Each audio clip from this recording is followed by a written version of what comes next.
Hello, Dr. Glenn, resident vet for Vet and Pet Direct, talking today about dental disease. Got my friend Bo here who's going to help out a little bit later on. Look, dental disease is very important in dogs. It is a combination of bacteria and saliva and food that builds up and forms plaque on teeth. Over time, this plaque mineralises and forms tartar, which is very hard and difficult to remove from teeth. Dental disease causes lots of problems for dogs and cats. It causes pain and inflammation at the site. You get redness on the gum lines and infection that goes up the tooth roots. You can cause tooth loss, but also causes other systemic problems like kidney problems, liver problems, and also heart disease in dogs particularly. What are the symptoms of dental disease? Starting with smelly breath generally, you start to get an accumulation of brown discoloration on the teeth, redness on the gum lines, that causes pain and discomfort. Some dogs will have trouble chewing and start to avoid chewing on harder foods. Some of them will paw at their mouth. You can have excess drooling sometimes.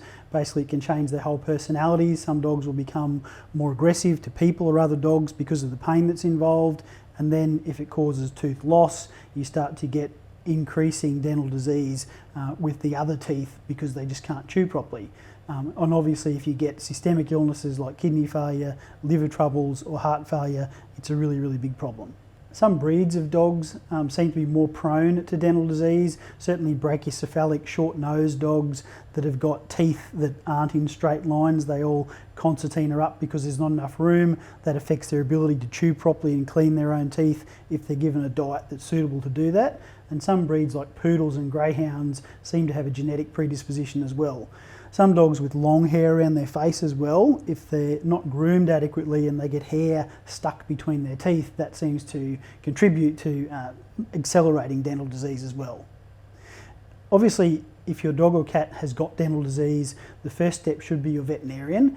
If you've already got visible tartar, visible redness on the gum lines, signs of dental disease, it's very unlikely that preventative treatments, which is basically what everything that we can do is going to treat that disease.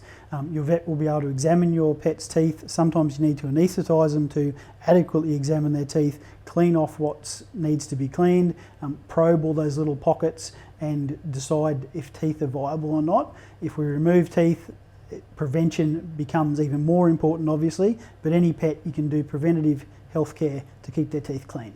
Principally dental care all starts with diet. Dogs and cats aren't designed to chew their food and grind it up. They're designed to cut it into pieces small enough to eat, and that's the way their dentition has been evolved over time. If they're fed a diet that they don't have to chew much, it's really soft and they don't need to cut pieces off it, that encourages the formation of tartar and dental disease. Things like raw meaty bones of the right type, in my opinion, are very good for teeth, both for dogs and cats. Diets that have got larger pieces that they can chew on are certainly effective. There are veterinary prescription diets like dental diets that are larger irregular biscuits. Some of those biscuits are just significantly larger than normal biscuits, so they just need to chew them before they can swallow them. Some of them have got some enzymes in there that can help to enzymatically dissolve away some of the tartar that's there. There's dental treats certainly that can help, and in general, the harder the treat, the more cleaning effect it has on the teeth. There is some dental treats that have got some enzymes in there as well that can help to dissolve and minimise some of the tartar and plaque that's already built up, but most of them come down to mechanical clearance. Stepping on from chewable treats and edible treats basically are things like nyla bones and dental treats that are longer lasting. They're not actually fully edible, but the dogs can chew on them. They've got flavours in them, they've got some enzymes in them that can help to dissolve away that tartar as well. Brushing can really help as well. Some pets, not all pets, but some pets can be trained to like and tolerate brushing, and some people are prepared to put in the work to do that.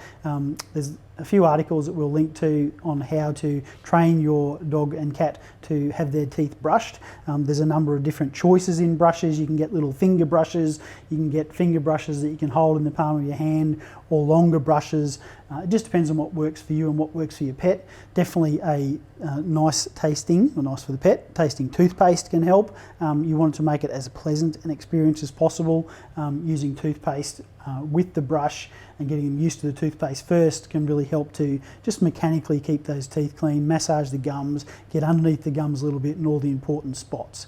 You can get little dental pads which can help to just abrade the teeth a little bit and try and remove some of that plaque and tartar. Stepping on from there, there's dental gels and sprays that have got enzymes that again can help to minimise that plaque build-up, and you can spray them directly into the mouth. There are in-water additives that you can put. Most of them are antimicrobial or antibacterial in effect, and that just reduces the amount of bacterial load in the mouth that can help to minimise further plaque build-up. Some of them have got enzymes in there as well. There's Plaque Off, which is a dietary supplement. It is a seaweed extract that has been shown to have some effect at minimising plaque build-up, so those things can help as well. But really it's a combination of good veterinary care, good diets that have your pets chewing as much as possible without wearing their teeth out and breaking their teeth on super hard articles, minimising the amount of bacteria that's in their mouth, and hopefully ending up with a mouth that lasts for as long as possible for your pet and is as comfortable as possible for your pet. Hope that helps. Thanks guys.